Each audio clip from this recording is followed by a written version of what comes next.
अशोक के पश्चात जब हम अनेक राजाओं की बात करते हैं तो उनमें एक प्रमुख राजा आते हैं संप्रति। लेकिन संप्रति का शासन देखा जाए तो यह स्वतंत्र शासक के रूप में मिलता है, यानी कि इसे अवंती का एक स्वतंत्र शासक का है, मतलब इसने मगध से कोई संबंध नहीं रखा। और इसके पहले जब हम अशोक के काल की बात कर रहे थे तो अशोक कुमार था, प्रांत का राज्यपाल था, किसके अधीन? मौर्य साम्राज्य के अधीन।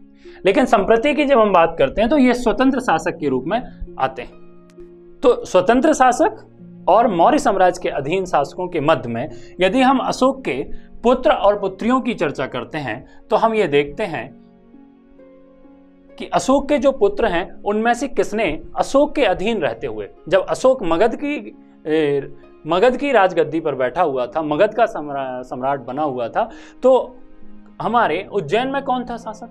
तो हम देखते हैं कि अशोक का एक पुत्र था महेंद्र, जिसकी हम चर्चा कर चुके हैं कि वह बौद्ध भिक्षु बन गया था। वहीं तीवर की बात करें दूसरे पुत्र की तो इसकी असमय मृत्यु हो गई थी। फिर था कुणाल, जिसके बारे में हमें समझना है। कुणाल को अवंती का प्रशासक कुमारित्य है ना, या राजा बना दिया था। अब जब ये कुणाल राजा बना था तो ये अवंती का था और ये किसके अधीन शासन कर रहा था? मगध के अधीन, यानी कि मौर्य साम्राज्य के अधीन शासन कर रहा था। लेकिन जब हमने अभी संप्रति की बात की तो वो एक स्वतंत्र शासक के रूप में अपना राज सिंहासन बनाए हुए था। ठीक है, फिर हम एक और पुत्र की बात करते हैं, जैसे जालालोक के नाम से कहते हैं। तो इसने मौर्य साम्राज्य का एक हिस्सा, जिसे हम कश्मीर कहते हैं, वहां का राजा बन गया था। यानी कि अशोक के जो पुत्र हुए उनमें सबसे प्रमुख पुत्र, जिसका नाम है महेंद्र, इसे याद रखना है हमें, क्योंकि इसने बौद्ध धर्म की शिक्षा ली और बौद्ध धर्म के प्रचार प्रसार के लिए श्रीलंका भी जाने के इनका हमें साक्ष्य मिलते हैं। वहीं तीवर जो था वो असमय उसकी मृत्यु हो गई थी। कुणाल को हमें बहुत अच्छे से याद रखना है, क्योंकि कुणाल ही जो थे अवंती के राजा थे अशोक के पश्चात। यानी कि अवंती से जब अशोक की वापसी मगध होती है तो वो मगध के सम्राट के थे, लेकिन उन्होंने अपने पुत्र कुणाल को अवंती का राजा बना दिया था। और जालालोक, जिसकी हमने चर्चा की, वो कश्मीर का राजा बन गया था। तो हम फिर से देखते हैं संप्रति को, इसने उज्जैनी पर स्वतंत्र शासक के रूप में अपनी जो था राज चलाया। ठीक है, प्रजा को ये भोजन, वस्त्र, उपहार दान करता था। यानी कि इसने एक अलग प्रथा शुरू कर दी। इतने प्रजा हितैषी काम किए कि पूरी प्रजा इसको भगवान के तुल्य समझने लगी। वहीं हम बातें हैं कि जैन चैत्यों का निर्माण भी किया, यानी कि बौद्ध धर्म, जैन धर्म और ब्राह्मण धर्म। जो इसकी प्रजा के लोग थे अधिकांश था वो हिंदू धर्म मतलब ब्राह्मण धर्म में थे। वहीं इसके पूरे परिवार की कुल की हम चर्चा करें तो बौद्ध धर्म का ज्यादा प्रभाव था। लेकिन संप्रति ने उसके बावजूद भी जैन चैत्यों का भी निर्माण कराया, यानी कि जैन धर्म को भी फलने फूलने का इसने मौका दिया। इसने अमाघात जिसे कि हिंदी में मत मारो कहा जाता है की घोषणा करवाई, यानी कि आप किसी भी प्राणी को नहीं मारेंगे। ठीक है, उसके साथ में ही किसी से युद्ध नहीं करेंगे, यानी कि युद्ध रोकने की घोषणा की, क्योंकि युद्ध में अधिकांश था मारते ही हैं लोग, क्योंकि आप जब तक शत्रु का नाश नहीं कर दोगे, समूल नाश नहीं करोगे, और समूल नाश करने के लिए उसके प्राण लेने पड़ेंगे। तो इस कारण संप्रति की जब हम बात करते हैं उसने अमाघात की एक घोषणा कर दी, यानी कि अब हम किसी को नहीं मारेंगे, जो कि अशोक ने भी की थी। अशोक ने जब धम्म की व्याख्या की थी उसने तो जीवों को मारने से मना किया था। हालांकि कुछ विद्वान कहते हैं कि अशोक खाने में 2 मोर मरवाया करता था, यानी कि वही जो बुद्ध का मध्यम मार्ग है वो अशोक ने अपना लिया था कि खुद के लिए जब खाने की बात हो तो मयूर, मतलब अशोक की जो पाकशाला थी, अशोक का जो रसोई थी, उसमें 2 मोर रोज मारे जाते थे, लेकिन अन्य प्रजा को जीव हत्या करने पर रोक लगा दी थी।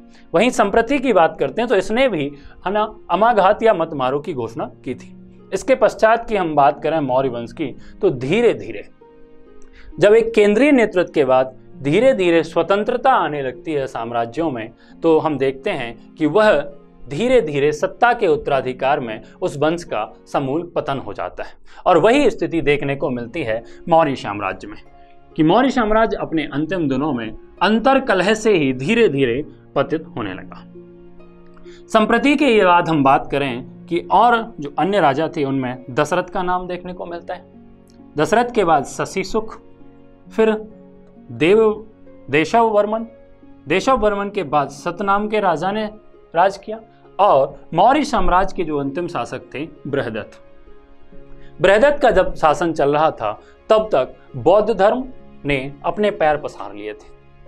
और बौद्ध धर्म में पैर पसारने के कारण, जो कि बौद्ध धर्म कहता है कि हमें हिंसा नहीं करनी चाहिए, उस कारण राजा धीरे धीरे अपने साम्राज्य में ही कैद हो गए। साम्राज्य विस्तार की उनकी जो भावना थी, जहां पर युद्ध के माध्यम से वो अपनी विजय प्राप्त करके साम्राज्य को बढ़ाते थे, विस्तारित करते थे, वह संकुचित हो गई। और बृहदत्त जो था वो अकुशल शासक साबित हुआ। उसके नेतृत्व को मानने वाले लोग नहीं थे। जब हम देखते हैं कि बृहदत्त के ही पश्चात जब एक और वंश स्थापित होता है, जिसे हम लोग शुंग वंश के नाम से जानते हैं, तो बृहदत्त की सभा में ही, बृहदत्त की मंत्रिमंडल में ही एक पुष्यमित्र शुंग का नाम का राजा होता है। तो पुष्यमित्र शुंग ही बृहदत्त की हत्या करके इस मौर्य साम्राज्य का पतन कर देता है। तो हम शुंग वंश को पढ़ेंगे तब हम बृहदत्त के आगे की कहानी का अध्ययन करेंगे। तो हम देखते हैं कि मौर्य साम्राज्य, जिसकी स्थापना चंद्रगुप्त मौर्य ने की थी, उसके अंतिम शासक हैं बृहदत्त। तो आपसे यहां से दो प्रश्न पूछे जा सकते हैं कि मौर्य वंश के संस्थापक कौन थे? तो चंद्रगुप्त मौर्य थे। और मौर्य वंश का अंतिम शासक कौन था? तो बृहदत्त था। ठीक है। और इसी बृहदत्त की हत्या करके शुंग वंश के प्रथम शासक, जिन्हें पुष्यमित्र शुंग के नाम से जानते हैं, उन्होंने मध्य प्रदेश या अन्य प्रदेशों में शुंग वंश की स्थापना की थी। तो आइए हम देखते हैं मध्य प्रदेश में मौर्यकालीन स्थल, यानी कि मध्य प्रदेश में जो प्रमाण मिले हैं, जो साक्ष्य हमें मिले हैं, अभिलेखों की बात करें या स्तंभ लेखों की या मंदिरों की बात करें, या जो बौद्ध धर्म के सबसे बड़े महत्वपूर्ण स्थल हैं, जिन्हें हम स्तूप कहते हैं, महास्तूप कहते हैं, तो वो मध्य प्रदेश में यत्र तत्र देखने को मिले। और इन्हीं सब साक्ष्यों को समेट कर ही हमने अंदाजा लगाया कि मौर्य साम्राज्य के अधीन हमारे मध्य प्रदेश का इतिहास बहुत गहराई से जुड़ा रहा है। और देखते हैं हम मध्य प्रदेश में मौर्यकालीन स्थल, और इनमें सबसे प्रमुख नाम आता है काकनाद बोट का। अब आप सोच रहे होंगे ये काकनाद बोट क्या है? तो भाई साहब, सांची का पुराना नाम ही, मौर्य साम्राज्य के अधीन ही नाम था उसका काकनाद बोट। यानी कि आपसे एक क्वेश्चन और पूछा जा सकता है कि सांची का जो प्राचीन नाम है वो क्या है। ठीक है, तो सांची के स्तूप को हम देखेंगे। ठीक है, फिर दूसरा स्थल जो है वो है गुर्जरा, दतिया जिले में, इसको भी हम अध्ययन करेंगे। गुर्जरा वही स्थल है जहां से पहली बार हमें मौर्य साम्राज्य के जो सबसे महान शासक हुए अशोक, उनके नाम का पता चलता है। फिर हम तुमैन के अभिलेखों की, स्तंभ लेखों की बात करेंगे, और यह तुमैन, जिसे पूर्व में तुम्बन के नाम से भी जानते थे, ये अशोकनगर जिले में पड़ता है, हम इसका अध्ययन करेंगे। फिर पानगुड़ारिया, सीहोर, मैंने अभी चर्चा की थी कि जब महेंद्र और संघमित्रा बौद्ध धर्म की यात्रा के लिए निकले थे तो वह पानगुड़ारिया नामक स्थल पर विश्राम किए थे। फिर हम कसरावद के स्तूपों का अध्ययन करेंगे, जो कि खरगोन जिले में पड़ते हैं। भरूच स्तूप की चर्चा करेंगे, कनिंगम साहब ने जिसकी खोज की थी, हालांकि वर्तमान में यहाँ पर इसके खंडरों के अवशेष ही प्राप्त हैं। ठीक है, यह उस समय सबसे बड़ा स्तूप था बौद्ध धर्म का। फिर हम देवकुठार रीवा के स्थलों की चर्चा करेंगे।